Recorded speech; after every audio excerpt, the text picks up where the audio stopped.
Sorotan tajam datang bukan dari dalam negeri. Media Vietnam kini ramai membahas satu hal sensitif, gaji John Herdman di Timnas Indonesia. Sejak resmi melatih Timnas Indonesia pada Januari 2026, nama Herdman terus jadi perbincangan. Bukan hanya soal target prestasi, tapi juga soal angka di kontraknya. Media Vietnam, terutama VN Express, mengulasnya secara detail. Menurut laporan mereka, Herdman menerima gaji sekitar $40.000 AS per bulan. Jika dirupiahkan, nilainya mencapai kisaran 669 hingga 670 juta rupiah. Angka ini langsung menarik perhatian publik Asia Tenggara. Media Vietnam membandingkan gaji tersebut dengan pelatih Timnas Vietnam saat ini. Hasilnya, gaji Herdman disebut jauh lebih tinggi. Meski begitu, mereka juga mencatat bahwa nominal ini lebih kecil dibandingkan gaji Shin Tae-yong sebelumnya. Sorotan tidak berhenti di angka bulanan. Struktur kontrak Herdman juga ikut dibedah. Ia dikontrak dengan skema 2+2 tahun.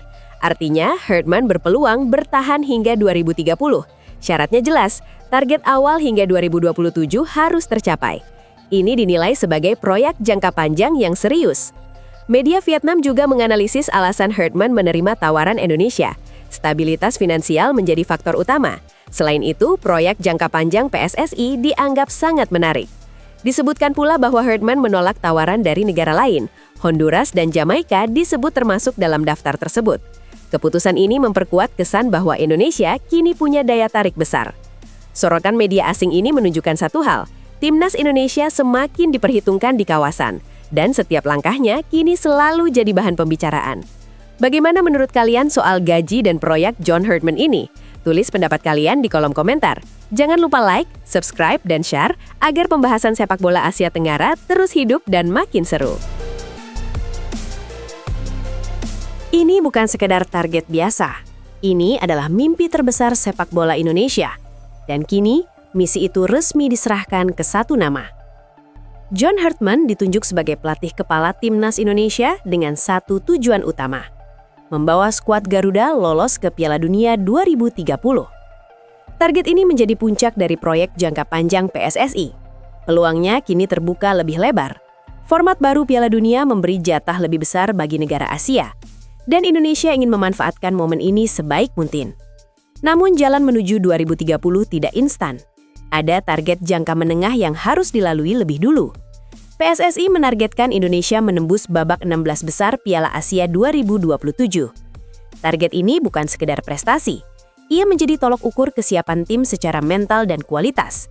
Tanpa itu, mimpi ke Piala Dunia hanya akan jadi wacana. Alasan pemilihan Herdman bukan tanpa dasar. Ia punya rekam jejak yang jelas dan nyata. Herdman berhasil membawa Kanada dari peringkat 94 dunia ke Piala Dunia 2022. Kanada menunggu 36 tahun untuk momen itu.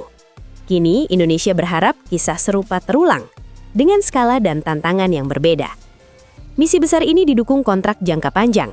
Herdman dikontrak 2 tahun dengan opsi perpanjangan hingga 2030.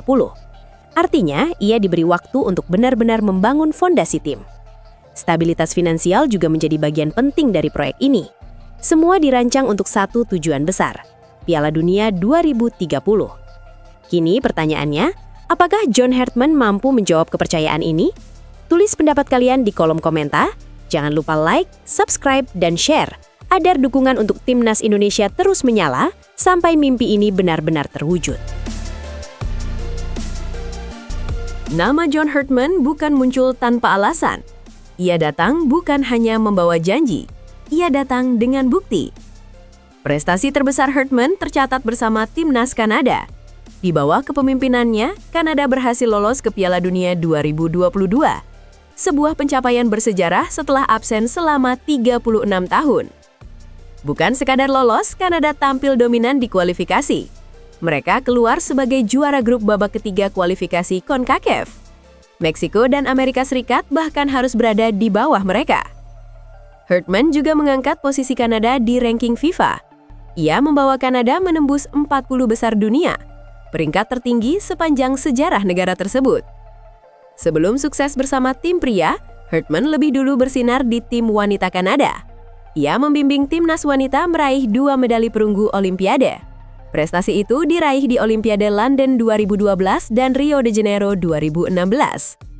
Tidak berhenti di sana, Herdman juga membawa Kanada menjuarai Algarve Cup 2016. Turnamen ini dikenal sebagai ajang bergengsi bagi tim nasional wanita. Konsistensi prestasi menjadi ciri khasnya. Secara individu, Herdman juga diakui di level regional. Ia 3 kali dinobatkan sebagai CONCACAF Coach of the Year.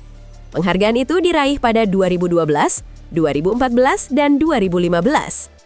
Rekam jejak ini menunjukkan satu hal penting. Herdman terbiasa membangun tim dari nol hingga kompetitif.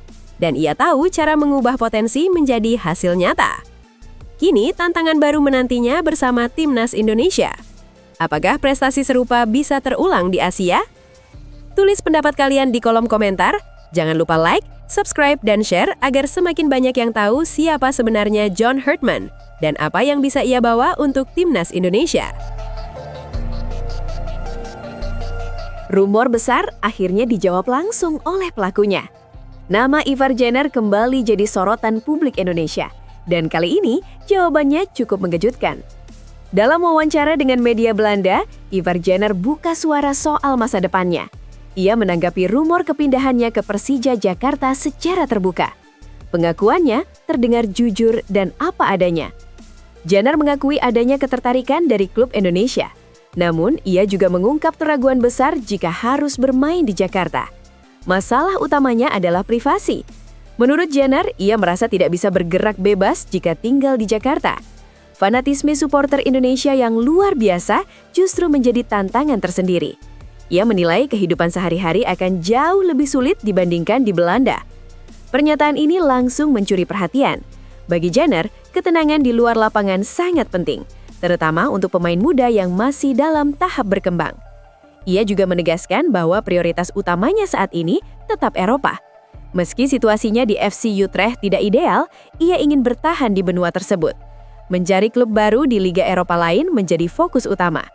Jenner merasa usianya yang masih 21 tahun belum waktunya pulang. Ia ingin bersaing di level tertinggi demi perkembangan karir. Baginya, ini adalah fase krusial sebagai pesepak bola profesional. Meski begitu, Jenner tetap menunjukkan rasa hormat. Ia menyebut Persija sebagai klub besar dengan sejarah kuat. Namun untuk bursa transfer Januari 2026 proses, Persija bukan prioritasnya. Pengakuan ini seolah menutup spekulasi liar untuk sementara waktu. Setidaknya untuk masa depan jangka pendek Ivar Jenner. Bagaimana menurut kalian soal pernyataan jujur ini? Tulis pendapat kalian di kolom komentar. Jangan lupa like, subscribe, dan share agar diskusi sepak bola Indonesia tetap hidup dan berimbang. Era baru Timnas Indonesia akan segera dimulai.